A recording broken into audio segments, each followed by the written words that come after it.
The doors of your car will close automatically. Please keep your head and arms inside and remain seated at all times. And please, no smoking.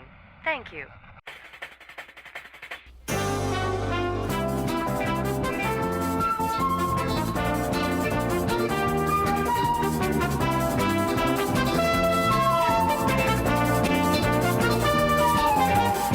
Matterhorn Matt presents Matterhorn Mondays. Hey there, Mountaineers. Welcome to episode 48 of Matterhorn Mondays. I am your host, Matterhorn Matt. And I'm Alex, the historian. And today is going to be a very special episode of Matterhorn Mondays, everybody. You know why it's going to be a special episode? It's because there is hardly any Disney news to talk about this week. So, this is going to be a short one. It might be a short one. Every time I say it's going to be a short episode, it ends up being an hour and a half long. So we'll see how this turns out. Yeah, that's that. How are you all doing today, Alex? How are you doing today on this fine Saturday evening? I'm doing great. Amazing. I am doing great as well. Everybody's asking, where's the Snapple? I recently found out, thanks to one of my friends, Sam, on the Discord server, that a bottle of Snapple has 56 grams of sugar in it. That is more than a bottle of Coca-Cola. So, trying to cut down on the Snapple, because I've been drinking at least a bottle a day for the past 2 months. I've since switched to water for now. We'll see how this break goes. I won't stop drinking Snapple. I'm just gonna be drinking it less often as I normally do. How many seats does the Hyperion Theater have? That's a good question. I think another YouTuber I watch answered that question on one of his podcasts. I think it was 1,987 seats that the Hyperion Theater has. I could be wrong. I probably am wrong, but yeah. Okay. Getting into this amazing, wonderful episode of Matterhorn Mondays. First bit of our Disney news segment, which still does not have a name. The Incredibles 2 passes $1 billion globally at the box office. I believe only a handful of animated movies have achieved this amazing achievement. I believe only six, I think. Only six animated movies have only passed $1 billion globally. So big kudos to The Incredibles 2 for accomplishing this. Second piece of Disney news: Christopher Robin, that wonderful movie that everybody is sure to see, opens with $9.5 million on Friday. The article I got this from says it's an okay opening. I don't really know much about box office numbers when the movie first releases. Have you guys seen Christopher Robin? If you've seen the movie Christopher Robin, don't comment any spoilers, but make sure to say what you think about it either in the chat or in the comment section down below. And last bit of Disney news: new teaser for the Jungle Cruise movie was released the other day with my main man himself, Dwayne "The Rock" Johnson. We're going to be getting into that very shortly. Getting into Pooh dies and Christopher Robin. Everybody dies. Thank you, Sam. Wonderful spoilers review of the movie. Anyways. Did you guys know that the Jungle Cruise movie is actually happening? I thought it was a joke when I first saw the announcement. I believe it was like a year ago. But it's an actual thing, apparently. They did release a short teaser. Dwayne "The Rock" Johnson and Emily Blunt are going to be co-starring in the movie, I guess. I guess I'll play the whole teaser. I might get copyrighted. That's okay. I don't really think I'll get copyrighted. We'll see what happens. Let me make sure there's sound first. Okay, here we go. Hi everybody, welcome to the set of Jungle Cruise. I'm so excited to welcome you to this incredible movie. As you can see, we have a beautiful path lit behind us, usually to show people where You have the beautiful path, and then Okay, that's all I'm going to show. I don't want to get copyrighted. Disney, I know you're watching. Please don't strike your hammer down on me.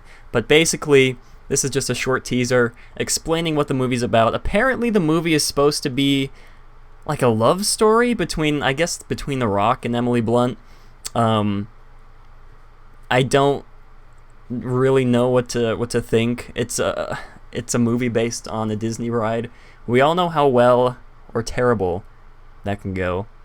If you guys have seen The Haunted Mansion, one of the greatest movies of all time with Eddie Murphy, Pirates of the Caribbean as well, especially the fifth movie of Pirates of the Caribbean. Very amazing movie. But yeah, Alex, what are your overall impressions after seeing this short teaser clip about the new Jungle Cruise movie? I'm really worried that it's gonna be, a piece of crap. Like, what could it possibly have in it that is so good? But I don't know. I'll reserve my judgment for later, but I am really afraid that it could be a really bad movie because I don't think The Rock is very funny, and I don't think that he's very good at humor and stuff like that. So anyway, and I'm really glad that I realized you were being sarcastic about the fifth Pirates of the Caribbean. Everybody loves the fifth Pirates of the Caribbean movie. It's the greatest, but. Yeah, I don't really know what to think. I hope it's good. That's really all I have to say. I hope the movie's good. I hope they don't change the ride after the movie's released. That's one of the things I'm very worried about, I guess. Yeah. Like they did with Pirates. They haven't changed the Haunted Mansion to reflect the Haunted Mansion live-action movie, I don't think. Because it didn't do that well. Yeah, that's probably why. So if this movie does terribly, we can probably expect no changes, no Dwayne The Rock animatronic added to the Jungle Cruise. But if this movie does amazingly, then we will 100% see a Dwayne The Rock Johnson audio animatronic inserted into the Jungle Cruise. I was going to talk about how Mr. Dwayne The Rock, Mr. D. The Rock Johnson, his last movie, Skyscraper, was not a very good movie. I've not seen it, so I don't know personally if it's a very good movie or not. But I've read reviews, as most people do. They read the reviews of the movie, and most of the reviews I've read have not been positive. So we'll see. I do like The Rock. Emily Blunt is cool too. She was in that movie with Jim from The Office. Not Lights Out. What is it called? A Quiet Place. Very good movie, A Quiet Place. So we'll see how this is going to go. Like I said, I don't really have much else to say about this. This is just us trying to fill time because there's nothing else to talk about on the show. But that was our thoughts on the new Jungle Cruise teaser that was released. We hope it's amazing. We hope it's going to be a good movie. We hope Disney doesn't change the ride to reflect it. But moving on to our second topic of the day. I should probably switch to the tab. Remember, Dreams Come True Fireworks Spectacular is set to return to Disneyland on September 7th of 2018. This is a very, very welcome change because I know most of you out there are not big fans of the new Pixar Together Forever Fireworks Spectacular. I personally was not a fan of the fireworks show when I saw it in person a couple weeks ago. It was not my cup of tea. I've talked about my feelings on that fireworks show on previous live streams, but yeah, not a fan of Together Forever. Remember, Dreams Come True is a really great fireworks show. On the other hand, I saw it 2 years ago, front row seats, or I guess front row stands, because we didn't get to sit while watching it. It's very emotionally moving, unlike the Pixar one. I feel like when it comes to fireworks shows, especially fireworks shows with Pixar, I don't think people really have as big of an emotional attachment to Pixar compared to Disney movies, like Disney movies. Of course, Pixar has its emotional moments, with the whole gang in Toy Story dying at the end of Toy Story 3, and Coco was the only good part of that show. But Alex, what are your thoughts on Remember Dreams Come True returning September 7th to Disneyland? Well, in my opinion, this was the best fireworks show Disneyland ever created, and still is to this day.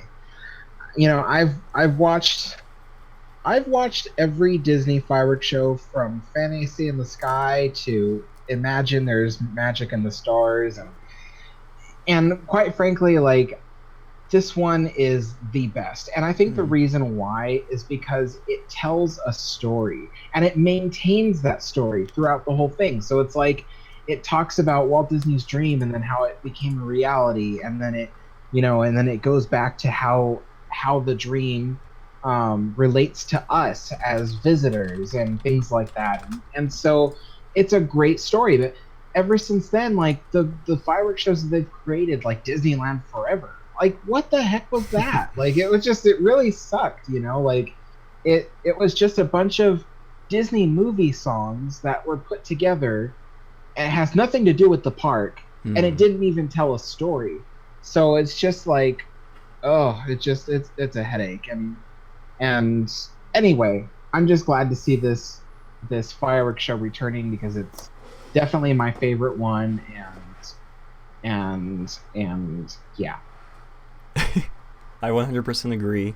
I was a fan of Disneyland Forever. I didn't think it worked well as a 60th anniversary fireworks show, but I think maybe if it wasn't used, or I guess marketed as this grand thing for Disneyland's 60th anniversary, I think it would have gone over a little bit better than it did.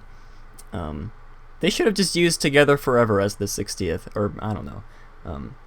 But yeah, Pixar is really what we're going to be transitioning into.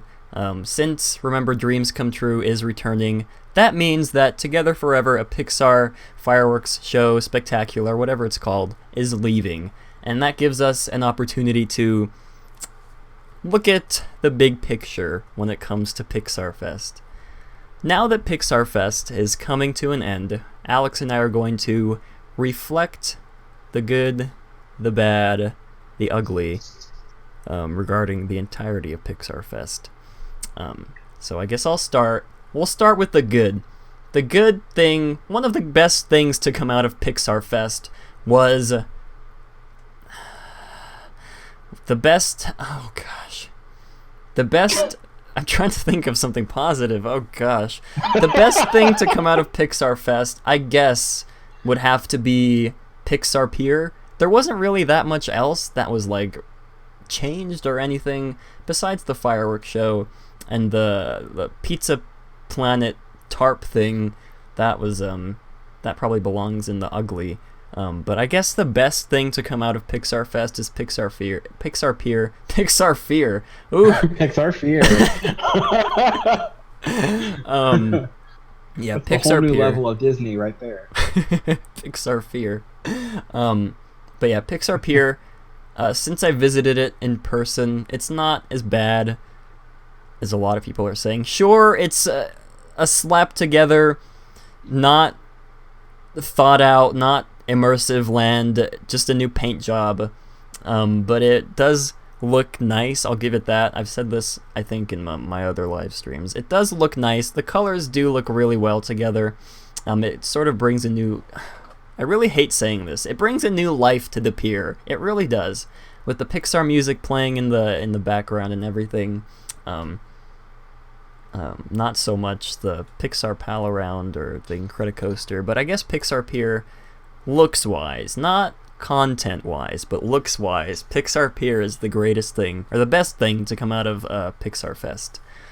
Alex, What is, in your opinion, what is the best thing to come out of Pixar Fest? Honestly, it would probably be the churros. Okay, yeah. I know that they spent like several $1 million on a brand new land, but but I think the churros was the best thing to come out of this whole thing. They were really good. I've tried a few of them. Yeah, and I would say, like, next to that, I would say the next best thing to come out of Pixar Fest was probably like the merchandise. You know, because there's a lot of Pixar merchandise and stuff like that. So, you know, that was good. But I definitely would not put Pixar Pier or any of the other stuff on the list of good things to come out of it. That's probably true. Merchandise was neat. I didn't try any of the churros. I don't think I had a single churro when I went to Disneyland this past couple weeks ago. I maybe had like a bite of one. Gosh, I need to go back. I'm gonna go back tomorrow. I will be in Disneyland tomorrow, guys, if you want to meet up with me. Just kidding. I wish. But let's move on to... hold you to that. I wish. I would... if I had the funds, I would fly down there right now, continue the podcast on the plane, everything. But let's move on to the bad, and then we'll get to the ugly. The bad parts of Pixar Fest, I would say the worst part of Pixar Fest as a whole is probably Pixar Pier, maybe some of the temporary decorations they put up, like the ugly tarp, Pizza Planet tarp. We've talked about that before. Everybody's talked about that before. Pixar Pal Around, the Incredicoaster. It's not good. It's bad. And that's why they're in the bad of Pixar, of the Pixar Fest. I just said that Pixar Pier was in the good section, but it's also in the bad section because it is, of course, unfinished, as Bryce just said. There's 2 attractions that are yet to open, yet Disney decided to charge $300 for like a sneak peek. That doesn't really make any sense to me. It's, of course, rushed, it's slapped together, a new paint job, as everybody would say. Yeah, that is the bad for me for Pixar Fest, along with some of the temporary decorations they put up, like the Pizza Planet tarp, all that jazz. Alex, what, in your opinion, are the bad parts of Pixar Fest? The bad would probably be Pixar Pier. I mean, Pixar Pier isn't horrible, so I'm not going to put it under the ugly. I'm just going to say it's horrible. Okay. I mean, it's bad. I just said it's not horrible, that I'm putting it under horrible. Anyway.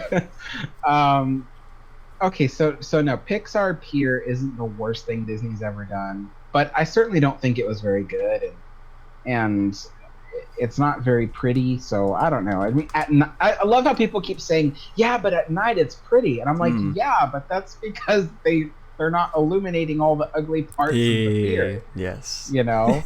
But anyway, so yeah, I think that's probably the bad thing that came out of Pixar Fest. I think the other bad thing about Pixar Fest was there just wasn't that much more to it. Yeah. You know, like, I heard a lot of people in the park saying that when Pixar Fest first started and I was there at the parks. A lot of people were saying, well, there's not much to it. There's Pixar Pier, and then there's the churros, you know, but there wasn't much else to it. So, and and then of course the parade, what's it called? The Pixar Play Parade. Paint the Night. No, Paint the Night too. Oh, that goes in the good. I forgot about Paint the Night. Paint the Night for me goes in the good section of Pixar Fest. I think Paint the Night should have stayed in Disneyland. Yeah. You know, instead of switching places with the Pixar parade. You know, should have they should have stayed in their natural habitats. You know, but they switched them up and they moved them to the different ones, to the different parks. And I'm just like, why? It's just anyway. Paint the Night just seems to work better at Disneyland. But anyway, Yeah. Yeah. So what do you think, in your opinion, is the ugly of Pixar Fest? Well, before we get into the ugly, I'm glad that Oh. they moved the Paint the Night to DCA, just because if Paint the Night was still running in Disneyland at night, the crowds would be crazy for the fireworks and for Fantasmic, all that jazz. So I'm glad that they moved it, but I wish it would have stayed in Disneyland. But also, I'm glad it's not in Disneyland because of the crowds, if that makes any sense to any of you guys. Okay, the ugly. Can I just say the entirety of Pixar Fest was ugly? I guess that's cheating, but for me, the ugly would have to be... I'm not going to bash on Pixar Pier anymore. I'm going to put it second in the ugly category, not first, like it's been in all the other ones. So Pixar Pier is ugly, is taking up the second spot in the ugly section of Pixar Fest. For me, the number one ugly thing about Pixar Fest is Pixar Fest as a whole. There was no need to have Pixar Fest in the first place. I feel like Disney is just really trying to capitalize on Pixar movies for some reason. I don't really understand. Maybe other people are more passionate about Pixar movies than I am. I mean, don't get me wrong, Pixar makes some amazing movies. Inside Out, Coco, Toy Story, of course, Finding Nemo, all classic movies, all iconic movies. But I just don't understand the need to have a Pixar Fest to redecorate Disneyland with these ugly yellow, red, and blue banners that look like they came straight from a county fair. I don't understand the need to redo Paradise Pier into Pixar Pier. I don't understand the need for moving the Pixar Play Parade to Disneyland, even though it's the worst parade I've ever seen in my entire life. Yeah, that's probably it. I might think of other things as Alex is talking, but Alex, in your opinion, what are the ugly parts of the Pixar Fest? Number one ugly of Pixar Fest was the pizza place. Yes. Yeah, I forget what it's called. Pizza Planet. Yeah, Pizza Port, but they redid it to Pizza Planet. Yeah. That was, I think, the ugliest thing that ever came out of Pixar Fest. I mean, it is absolutely terrible. And the fact that there were people defending it just made it sad. I was just, oh God. And I'm having flashbacks of seeing the ugly props on the inside of the place. I didn't even go inside. I just took a picture on the outside. I had my sister take a picture of me with the ugly curtain they laid over. I haven't posted it yet for some reason. I forgot it existed, but I didn't even go inside. I didn't bother. Anyways, you were saying. Yeah, it was terrible. I'd say the other ugly part of Pixar Fest was probably the banners and the bunting. Mm-hmm. Yeah, so that's... Yeah, so, I mean, you already talked about the banners and the bunting, but yeah. Yeah, like I said, I don't get Pixar Fest. This sort of goes back to what we were talking about last week with Chris from LMG. You don't see any of the other international parks doing stuff like this. I mean, actually, I think Tokyo Disney Sea had a Pixar overlay a couple years ago, now that I think about it. But you don't really see stuff like this. At least not to my knowledge, you don't see stuff like this. It kind of blows my mind of how the American parks have such lower standards compared to the international parks. Sam says the keyword is overlay. That's true. It is all temporary, but still, it's temporary. People are still going to see it, even though it's temporary. yeah, that's really all I have to say on that. Alex, any closing thoughts on this week's topic? I wish that I could apologize to all the Disneyland guests that had to see the park under all this Pixar Fest stuff. Like, I think Pixar Fest utterly ruined the Disneyland experience. I mean, forget about the California Adventure experience. That's already ruined when you pay for the ticket. But the Disneyland experience has been ruined by Pixar Fest. So I wish I could just apologize to all the guests that for the first time at Disneyland got to see it look like that. Yeah, it's almost like when the Magic Kingdom did their cake overlay of Cinderella's castle. It's like, I want to apologize for the guests who experienced that as their first time to Walt Disney World. But yeah, Pixar Fest. The good, the bad, the ugly. Everything about Pixar Fest is ugly, although some things that came out of Pixar Fest were not as ugly as other things that came out of Pixar Fest. Lamplight Lounge. I haven't gone. I've heard it's good. I heard they have good food. I've heard it's nice inside. I've not gone, so I cannot confirm this personally. But from what I've seen, it looks nice. Pixar Pier at night and sometimes during the day, if you squint your eyes a lot, looks decent. It's kind of weird. Squint your eyes close to shut. Yeah. Poultry Palace definitely ranks up there in the best when it comes to Pixar Fest. But what was I gonna say? It's kind of weird how everybody's saying that Pixar Pier looks better at night. I think you already said something about this, but I just think it's kind of strange how Disney's new lands, everybody's saying that they look better at night. What is it, Toy Story Land, I believe people have said that about. And Pandora, maybe. I haven't been to any of these lands. Toy Story, Pandora, I don't know what I'm talking about. I guess it's sort of like a weird transition period for Disneyland because there's so much construction happening all around the park. What with Star Wars Land, what with Star Wars Land is basically it. But there's a lot of it really is like a weird transition period from like classic Disneyland to this new, different kind of Disneyland with Star Wars Land and with probably all the other construction that's going to be going on after Star Wars Land is open. Maybe Fantasyland expansion, maybe a Tomorrowland expansion. We don't know what Disney has under their belt. Or they made Pixar Pier. Anything's possible at this point. Anything is possible. Alex, I'm trying to figure out a way to stretch this out longer than it is. So, what are your thoughts on the way Disneyland is headed from now to the next maybe 5 or 10 years? Good. I'm just kidding. Okay. Well, okay.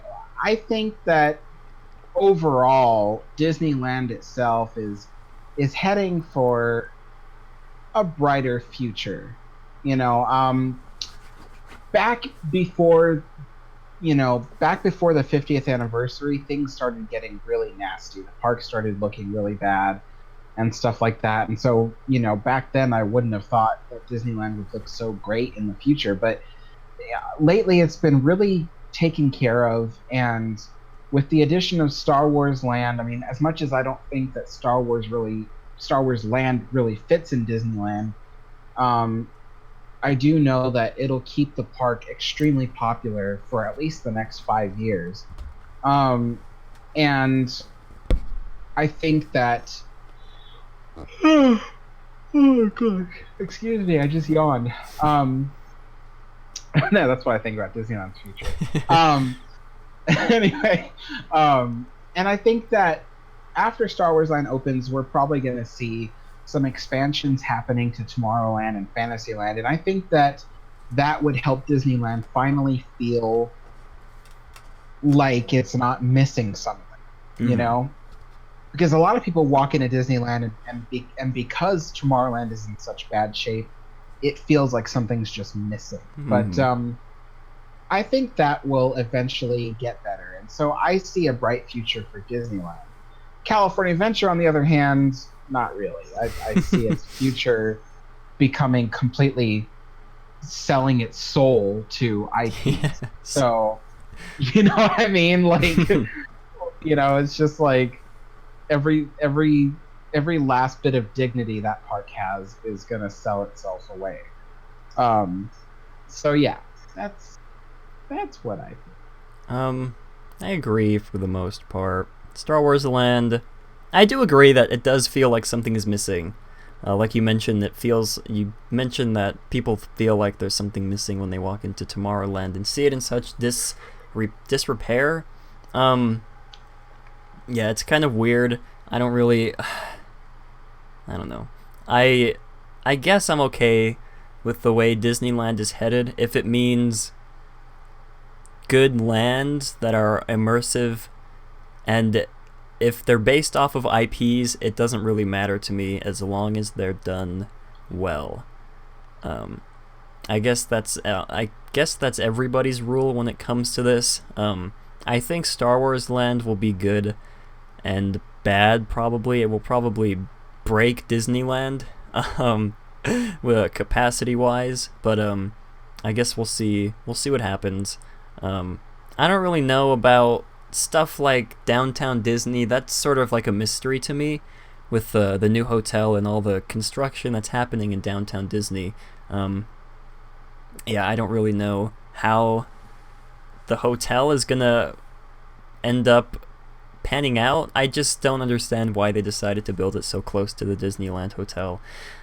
I heard a rumor that they were calling it the Disneyland Hotel as well, and that they might rename the Disneyland Hotel.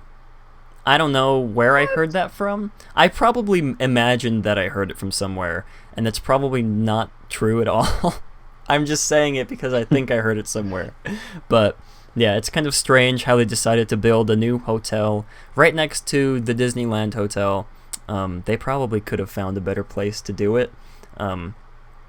Yeah, so when it comes to, I guess, like, transportation, not necessarily transportation, but like the Eastern Gateway project, the new Gateway project, whatever it's called with the new hotel, I feel like Disney really missed their opportunity to sort of turn Disneyland into an actual functioning, I guess would be the word, resort destination with the Eastern Gateway project, because nowadays, I was at Disneyland a couple weeks ago, and I got there at maybe like 9 in the morning, and the lines for the security checkpoints were all the way to the Disneyland sign out on Harbor Boulevard, and it's really,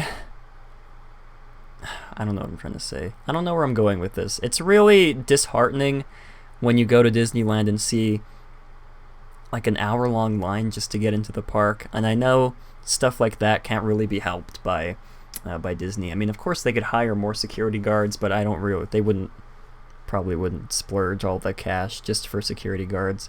Yeah, so it's kind of weird. Like I said, weird transition period for Disneyland. We'll see how everything goes. Yeah, Alex.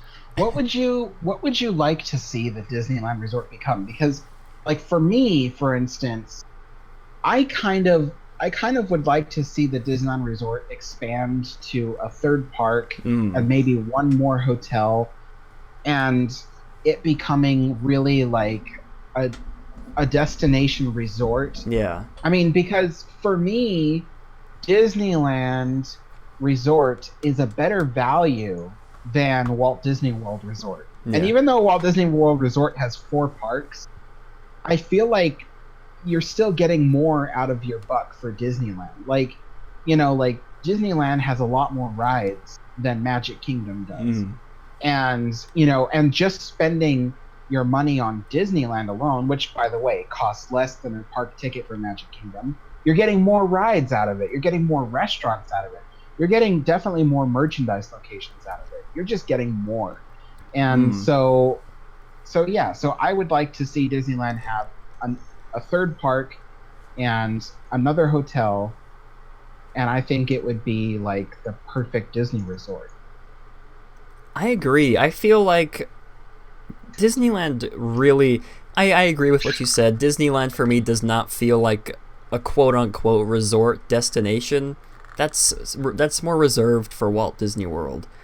It's just a whole different feel to the entire atmosphere at Disney World with the buses, how far everything is compared to how close everything is in Disneyland. I guess what I would want the future of Disneyland to be, I want them... This is going to sound weird. I'd be fine if they demolished all of downtown Disney and dedicated that to something better than just shops and restaurants. Maybe they can move downtown Disney to another area and use all that area from downtown Disney as like security checkpoints or a better version of the Eastern Gateway or something. I feel like parking and capacity is really what Disneyland needs nowadays. I'm sure that'll all change when Star Wars Land opens. But it might also, I don't know. The first thing when it comes to capacity, it might get worse when Star Wars Land opens. You never know. The lines could be even longer just to get into the park, which I'm sure they will be. I'm sure there are people who will visit Disneyland just to go to Star Wars Land and not do anything else. Disney Universal Studios, says BBQ. Yeah, a third park would be amazing if they moved Star Wars Land into the third park, maybe like a Marvel Land in there too. Just something to lessen the crowds, I feel like would be good for everybody as a whole, because crowds are really the most, I guess, the biggest issue when it comes to Disneyland in 2018. But yeah, that's my thoughts on what I want the future of Disneyland to be. You guys can comment down below or say in the chat what you want the future of Disneyland to be. I don't really know where this is going. We've managed to kill 47 minutes already. Alex, any closing thoughts on any of the topics we discussed? Nope. Perfect. Perfect. There was one article that I got sent on Discord by The Verge about how Disney tried to buy back the broadcasting rights for Star Wars episodes 1 through 6 from Turner Broadcasting, and they got denied. Disney got straight up denied to buy their own franchise back from Turner Broadcasting, which is kind of crazy if you think about it. I'm going to quote directly from the Verge article. Link will be in the description if you guys want to read along with what I'm saying. I don't know what I'm going to quote. I haven't read the article yet. I'm not going to quote from the article. I'm just going to leave it at that.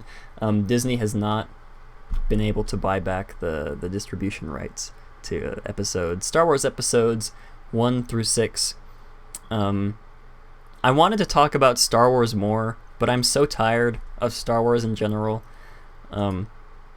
You guys, if you have any things you want to say about Star Wars, definitely say them in chat. We can maybe talk about it. But there was one other thing that I wanted to say before we get into any of the other segments on the show. First of all, have you guys seen the latest episode of Historyland? If so, what are your thoughts on it? I thought it was a good episode. But on the same vein as the Historyland, I would like to take this moment to talk to YouTube directly. This past episode of Adventureland. Sam, you got me all confused. This past episode of Historyland, and I'm sure Jeremy and I will delve into this further in the commentary track for the episode. This past episode of Adventureland has been very difficult, to say the least, to bring to you guys. Mainly because of issues with copyright claims on the videos. I have made So over the course of these past 2 or 3 weeks that it took us to finally finish this episode of Historyland, I exported and uploaded to YouTube at least 20 different clips to test whether or not they would get flagged by the YouTube system, whether or not they would get copyright claimed. I thought I managed to find a happy medium where nothing in the video would get claimed. I did upload, I believe, a couple days ago, before we uploaded the final video to YouTube. It was a clip of the first maybe 6 minutes. The main part that we have had trouble with was the intro, with the clips of all the scenes from the nature documentaries synced to the Adventureland music. That was the main part we got in trouble for. I guess not in trouble, but that was the main part we got. I guess in trouble for would be the right word. But I uploaded, like I said, at least 20 different variations of different scenes from Adventureland where I thought we might get in trouble for copyright, for the music that we use, and the last test that I uploaded was in the clear. It has not been flagged yet, to my knowledge. I checked yesterday.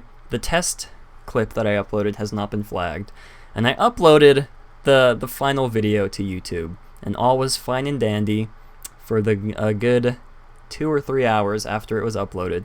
And then when I was at dinner with my family eating barbecue, I got the dreaded email from YouTube saying that the video had been copyright claimed and that I would not be receiving any of the monetization dollary dues from the video itself. Even though the day before, or a couple days before, I had uploaded the clips to make sure they wouldn't get flagged, and they didn't get flagged, but for some reason the video itself got flagged, even though the clips, which were exactly the same as they were in the final episode of Historyland, did not get claimed.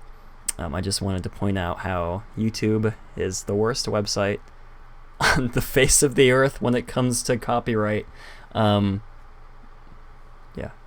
I figured I'd just let that loose to you guys, because I've been complaining about this for a lot on the Discord server, and I'm sure Jeremy and I will go more into detail in the commentary track. But yeah, so that's that. Now we can move into some spooky stories. Sam just put his link, put the link to my Patreon. If you guys would like to help support me and my YouTube adventures with Historyland and all Matterhorn Mondays, all that stuff, you can definitely support me on Patreon. It's a much better place to support a content creator than YouTube itself, which is kind of crazy to think that YouTube can hardly help or can hardly support their creators, because even though the video they uploaded is under fair use, it still gets claimed by the YouTube bots. So yeah, patreon.com/MatterhornMatt if you guys would like to support me.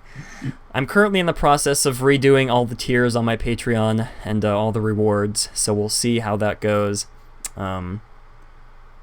Oh man, there was one thing I wanted to announce at the beginning of the stream that I completely forgot. For the 50th anniversary episode of Matterhorn Mondays, Alex and I have decided to bring back Jeopardy! Disney Jeopardy! I don't know if you guys remember Disney Jeopardy! We did it a couple months ago. It was a disaster. It was a disaster to say the least. I'm sure many of you guys remember that dreaded day where everybody was in the negative except for Dallin somehow, and he won the Jeopardy game.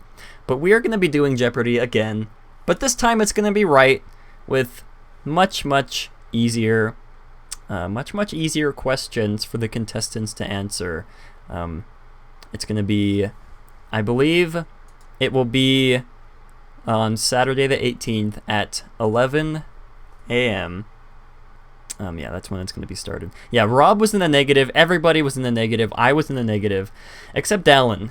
I don't know how he managed to pull a comeback kid and get in the positive and win the game. But yeah, Saturday, the 18th, will be the new and improved Disney Jeopardy game. We might make this a monthly thing. Probably not. I just want to see how it ends up. Sam says I ended up with negative 3,600 points. I don't doubt that for a second. I really don't. But yeah, if you guys would like to tune into that. Oh God, I completely blanked on. Okay, I'm not going to announce who's going to be there yet.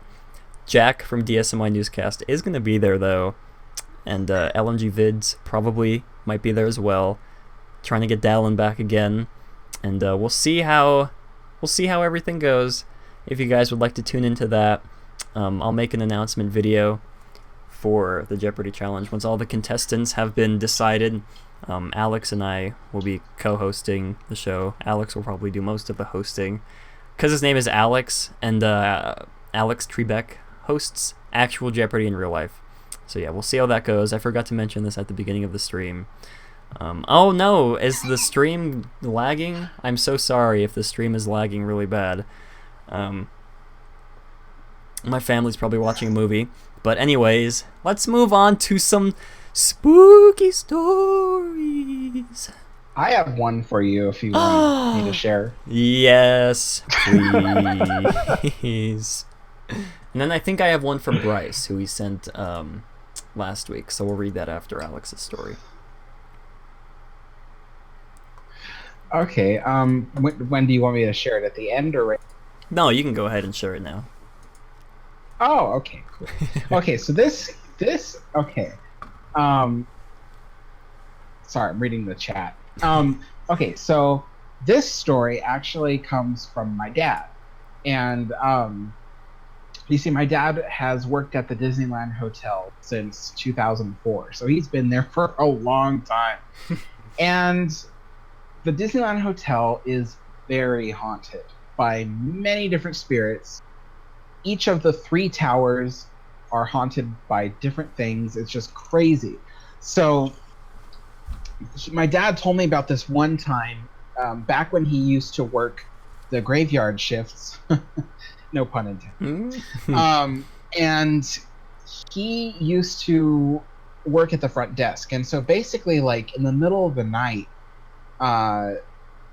this one room started calling the front desk.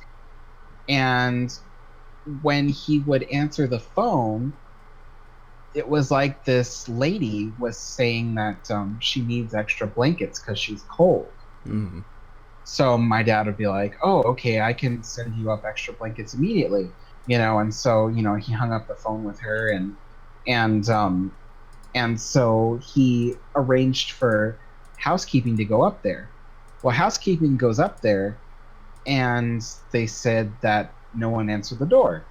So they came back downstairs, and so my dad tried to contact the people in the room, and he couldn't get a hold of them. So he kind of just put it aside, like, okay, well, maybe they don't want to be bothered, or maybe they went back to bed. So a few hours later, after his break, he got another phone call from the room.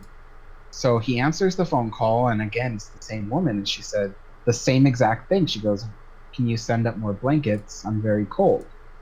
And so he said, sure, I'll arrange to have him send it to you, immediately. Just make sure you answer the door. So he hangs up the phone with her, and again, he sends up housekeeping. And again, housekeeping tries to knock on the door. Nobody answers. And so housekeeping comes back and tells my dad, well, no one answered. So he tries to call the room again, and nobody answers. So finally, he just goes through the computer to search up, like, who's in the room. And it shows that the room is vacant. for that night. And not that this matters any bit, but this room happened to be in what today is known as the Adventure Tower, which is the original tower that was built for the hotel. So anyway, so my dad thought, I think there's someone in the room, and they're playing around with us, So my dad decides to go up there himself with security. And so they go to the room, open the room, and it's dark in there. There's no one in there. The curtains are drawn, and he turns on the lights, and there's nobody there. And so anyway, he told me that the room in fact did feel quite cold, as if the AC had been on, but the AC was not turned on. So he left and went back downstairs. So he didn't think about it for the rest of the night. So a couple months later, he's working graveyard shift again, and someone else gets a call at the front desk, and my dad's working in the back of the front desk, not the front. So when this person gets a call on the front desk, they're told from this room that this person wants their blankets sent up because it's cold. So once again, this story kind of repeats itself. Mm-hmm. They send housekeeping up there with the blankets. Housekeeping knocks on the door. Nobody answers. And so my dad was the lead that night. So the cast member came up to my dad and said, "Oh yeah, it's really weird. This lady called and she asked for blankets, but she didn't answer her door." And my dad was like, "That's weird. Was that in the Adventure Tower?" And which I think was actually called the Bonita Tower at that time. And the cast member says, yeah, and he goes, "Was it this room number?" And she goes, "Yeah, that's the room number." And my dad looked in the computer, and the room was vacant that night. and so he told the cast member, like, "Yeah, this has happened to me before." So, so anyway, this time my dad, he wanted to make sure again that there was nobody in that room. So he went up there with security, and he goes in, and once again it's dark, it's cold. But just before he turns the lights on, he could swear that he saw someone standing by the bed. And so he turned the lights on, and there was nobody there. And so anyway, he left the room, and so he just remembered feeling really creeped out that he swore he saw someone standing by the bed. And so anyway, so I guess ever since then, like, that room, once in a while someone calls from it for blankets. So it's really weird. It doesn't happen very often, but it's something that has happened in the past. And so my dad to this day knows, like, oh my gosh, like, sometimes we get a call from that room. It's really weird. That wasn't like I don't know what I'm trying to say. That wasn't as spooky as some of the stories you've told in the past, but I'm still really, really creeped out. I don't know why. It's the lights that are turned off. I need to turn the lights back on. But Hey, did you guys ever hear about Murphy's Law? He had a friend named Cole, and he made Cole's Law. Anyways. Just ignore that, please. Bryce went ahead and emailed us a spooky story last week, and we didn't have time to get to it at the time. Not last week, this was from July 18th. Is this the right email?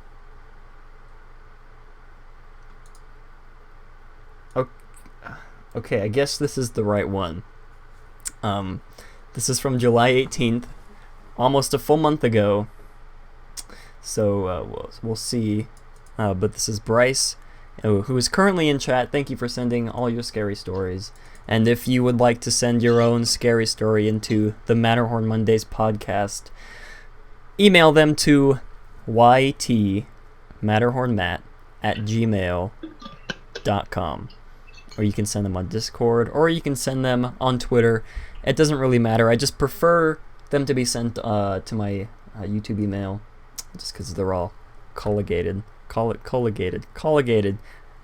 however you say it, in one place. But this is a story by Bryce. Let's see, let's get this started.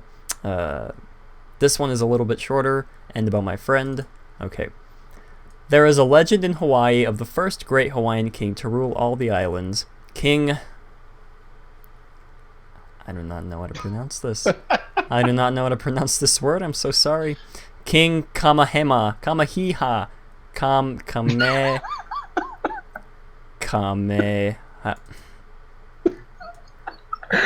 This is a meme, isn't it? This is a meme. I can tell. I'm pretty sure. I'm gonna read it anyways.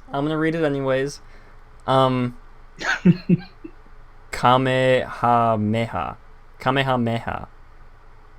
Okay, that works. To win the island of Oahu, he funneled his enemies into a valley and forced them off the Pali cliffs. Today, the ghosts of the fallen warriors still wander the Pali. They are the Night Marchers. My friend was driving with their mother down the Pali Highway, but right as they made the turn to drop off the cliff, their car stopped. All power was cut. My friend asked their mom if they had any pork. The Night Marchers find pork sacred. Their mom had only a small bacon burger, but that was all it takes. My friend yelled at their mom for bringing pork on the Pali. As soon as their mom swallowed the last bit of bacon, the power came back on. As soon as they did, they sped off, never forgetting to never bring pork over the Pali. Pali. I pronounced all of that wrong. I butchered that. I'm so sorry to you, Bryce, but that was a really great spooky story. We appreciate all the stories you guys send in. I'll read another one. This is not a spooky story. I think I've read all of the stories that are in my email. There's one about Michael Eisner. There's another one about Michael Eisner from Andrew. And one from Ethan. Okay, I think that's all the spooky stories we have for you guys today. Before we get into Words with Walt, I would like to share with you guys one of the most sacred videos in my collection of videos on YouTube. I hope this doesn't get copyright claimed. I don't think it will. I just would like to share this with you guys because this is the greatest video of all time. Period. And I hope you guys enjoy. I will play this for you all right now.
basically it. I don't know why I decided to share this with you guys. I just felt the need to share this video with the world. This video has been in my meme collection for years, and I've not shared it with anybody. And now you all are blessed, because you have been shown the sacred Dobby video. Bryce asks why. Amelia asks why. I think the real question is, why not? That is the real question. Yeah, that's it for that. Thank you all for coming with us on that very amazing journey. Now let's move on to something in the similar fashion. Words with Walt.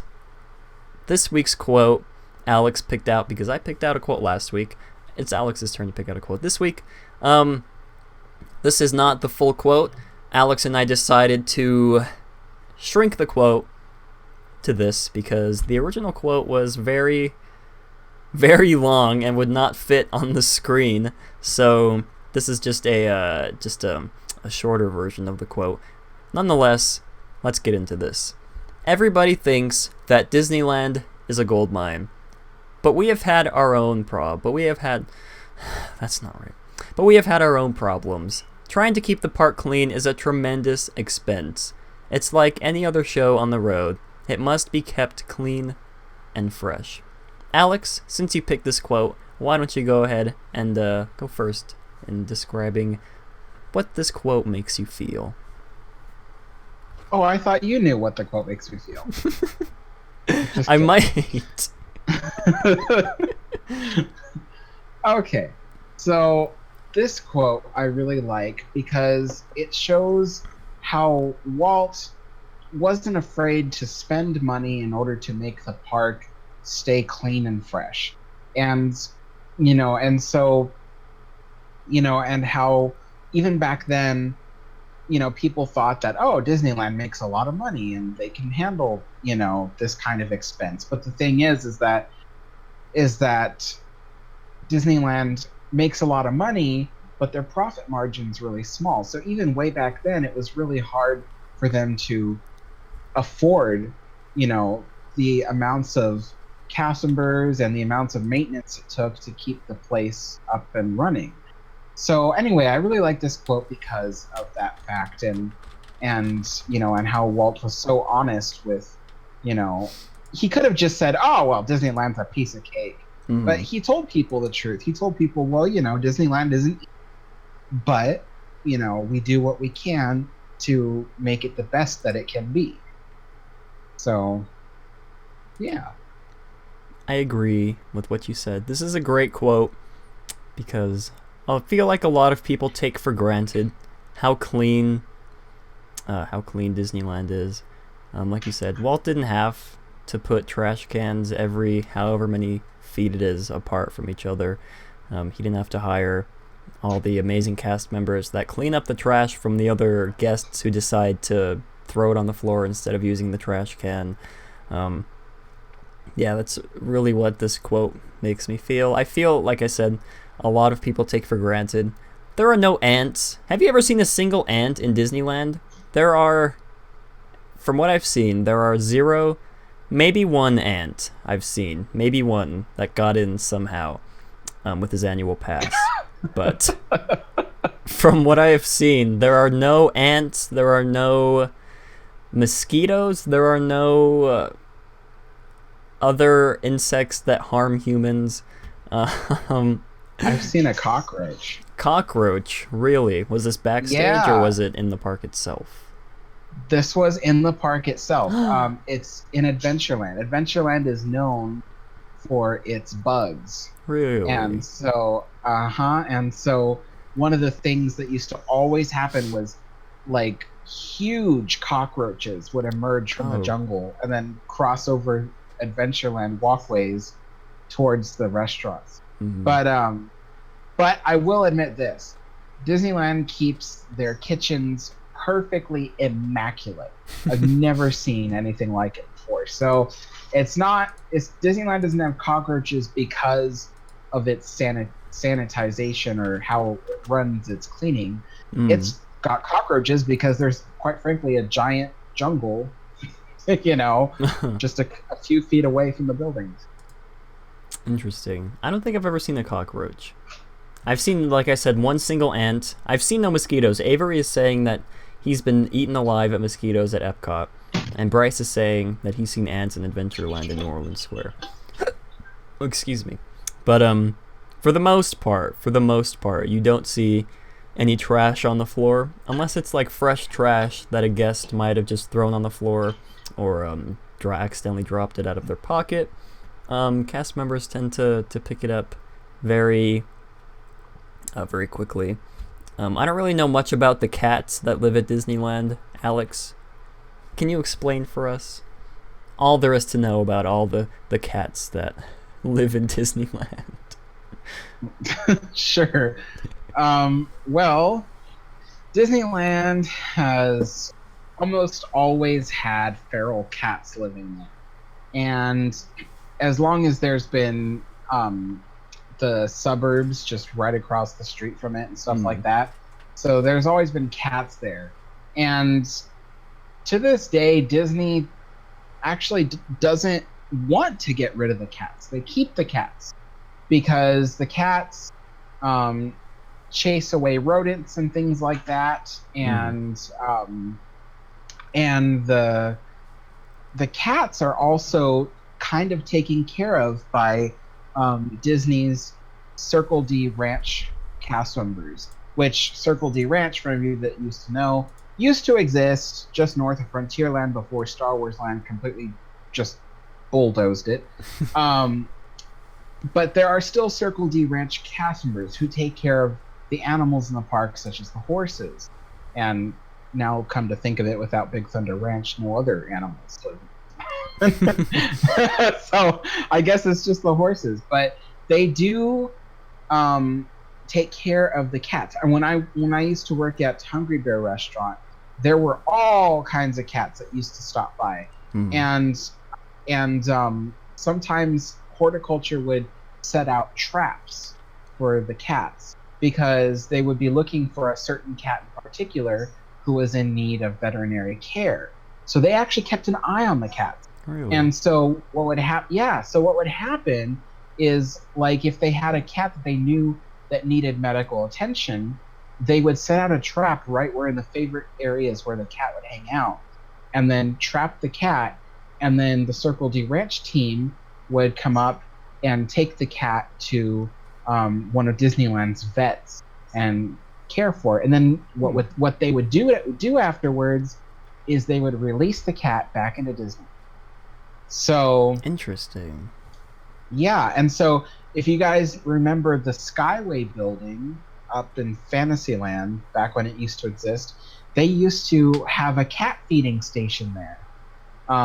There were 3 cat feeding stations in the park. There was one over by Hungry Bear Restaurant. Then there was the cat feeding station that was within the Skyway building in Fantasyland. And then there was another cat feeding station in North Tomorrowland. To my knowledge, 2 of those 3 cat feeding stations have been gotten rid of. And they probably built new ones in places, but I don't know. But yeah, so they keep an eye on the cats, but they let them live there for free because they chase away all the rodents. I've never actually seen one of those cats in person. I've seen pictures, but I've yet to see an actual cat inside Disneyland. I always forget to look for them. Is probably my problem. There's an estimated 1,400 cats in the Wait resort. a minute. 1,400 cats. That is a lot of cats. Oh my gosh. Okay. I imagine maybe like 100 or maybe like 150. But that completely blows my mind that there's that many cats lurking around in Disneyland. Anyways, thank you, Alex, for giving us that little insight on the cats of Disneyland. And also thank you for picking out the quote for this week's Words with Walt. And now it is time for a very special segment of Matterhorn Mondays. Alex, as many of you may know or may not know, Alex is writing a book about Disneyland history. Why don't you go ahead and explain it from there? Because it's your book. You should be explaining it. I don't want to take the thunder But I away want from you to explain it. Okay. So I'm writing a Disneyland history book. And, well, actually, I just finished writing it. Right now, I'm in the process of editing it. And it's basically like a coffee table book, which is a phrase I just read. Which, for those of you who don't know what that is a book with a lot of images and is designed for really, kind of paging through it, and sitting it down on a coffee table. So it's not something that it's not like a novel or an encyclopedia. It's just like a coffee table book. But anyway, this book will differ from a lot of other Disney coffee table books because it will feature the history of every ride and attraction in Disneyland, from what it is today all the way to what it used to be. So every ride in Disneyland is accounted for, and then there's even a few bonus things, like a few restaurants, a few buildings in Disneyland that are not rides, and things like that. So there's a few extra things in there about that. And then there will be a lot of photographs, because I have a huge collection of photographs that I keep. So I'm going to put all them in there if I can. And I'm trying to think. And it's all only about Disneyland. So it's going to be really fun. And it's going to be really the first of its kind in a way. Because while there is a Disneyland encyclopedia, it's not like reader friendly in the sense that like it's easy just to open the book and learn some history about the ride. It's like you have to really, delve into it, and what you get is several, paragraphs of just boring stuff. But anyway, this book is going to be exciting, and it's going to feature a lot of stuff that a lot of other books don't talk about, such as how the rides work, how the special effects work, and so there's going to be a lot of technical stuff in it as well, so people who are mechanically inclined or architecturally inclined will really get to enjoy this attraction. So, or not attraction, book. So, yeah. So anyway, the book is going to be called Disneyland History Today, and I will feature my logo as part of the cover.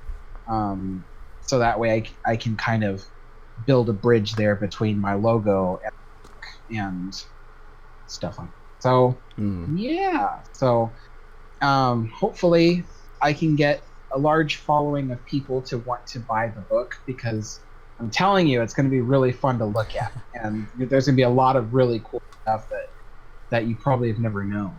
So, yeah, that's my book.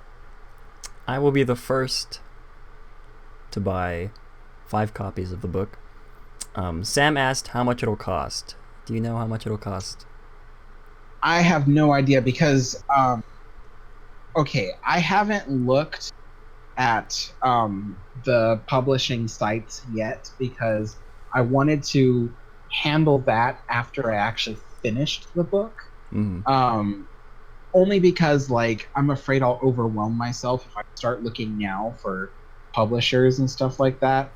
So I do know it will be a self-published book, and the reason why is because in order to actually publish a book publicly, with a company, the company that publishes the book is going to want to have some go-ahead from the Disney company to actually do this. So there's no way I could publish it through one of those other publishers. This would have to be a small-time self-publishing company in order to get around those hoops. So, yeah. Like I said, I will be the first to buy the book, and Alex agreed so graciously to read a little excerpt from his book. If you still want to do that. Yes. I totally forgot. So I've got my book open right now, so I can just go to thing.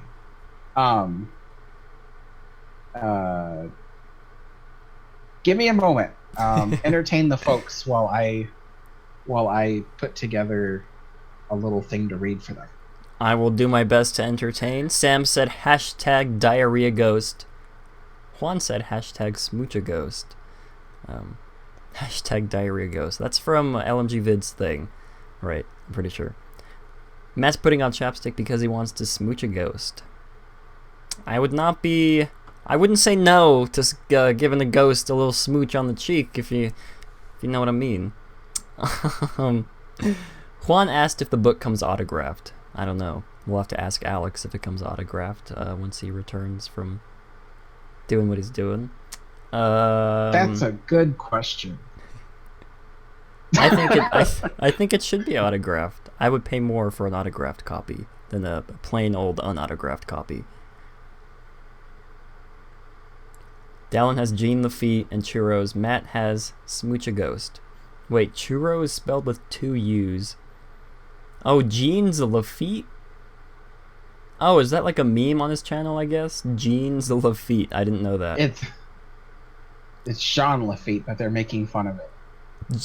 Jean Lafitte, but it's spelled like Gene's Lafitte. And Churros. Matt has Smooch a Ghost. Thank you.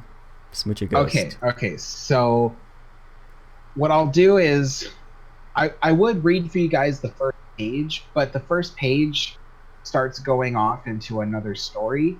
So so to make it make sense, I'm going to read for you guys the first paragraph and the last paragraph of the opening story of Disneyland. Ooh. So that way, because if I combine those 2 paragraphs together, it kind of makes a little story. So, are you guys ready? We are 100% ready. All right. Disneyland, the wonderful, whimsical, magical yesterday, tomorrow, and fantasy. The place we all know as Walt Disney's original Magic Kingdom, located in Anaheim, California, wasn't dreamed up in a day. You see, it was the culmination of years of ideas and pure uninhibited imagination from the mind of Walt Disney. Walt often said that he wasn't much of an artist, an engineer, or even much of an animator. Yet much of the park we see today was brought into reality from his own imagining. That's what sets Disneyland apart from its other Magic Kingdom-style parks across the globe.